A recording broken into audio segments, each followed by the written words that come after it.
kang silid, pero may sigaw sa loob. Hindi lahat ng sugat nakikita ng mata. Sa likod ng pader may batang nakaupo, kunwari matatag pero durog na ang puso sa gitna ng tawanan.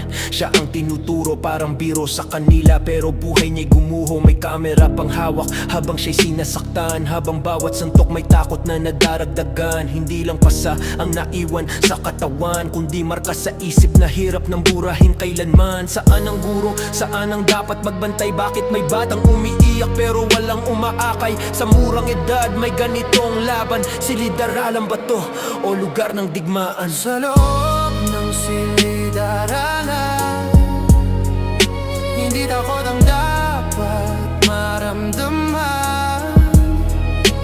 Kung may sugat kang dinadala, hindi ka nag-iisa. Hindi ka nag-iisa. Isang video, buong mundo'y nakatingin, pero ang trauma sa puso di kayang tanggalin. Pag uwi sa bahay, tahimik na umiiyak, habang iniisip kung bukas babalik pa ba siya muli sa upuan.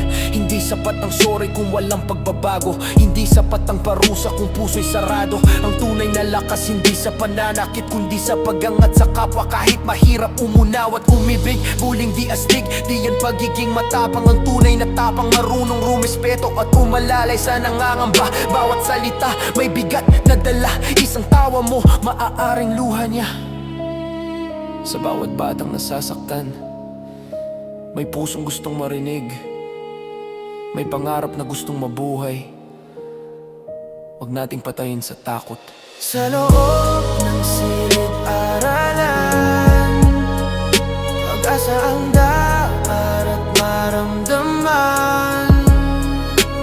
Kung may sugat kang dinadala, hindi ka nag-iisa. Hindi ka nag-iisa.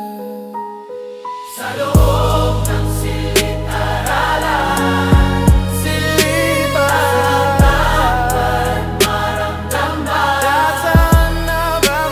Kung may sugat kang dinadala, kung may sugat kang dinadala,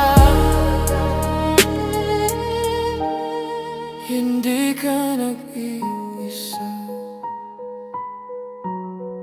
Hindi ka nag-iisa.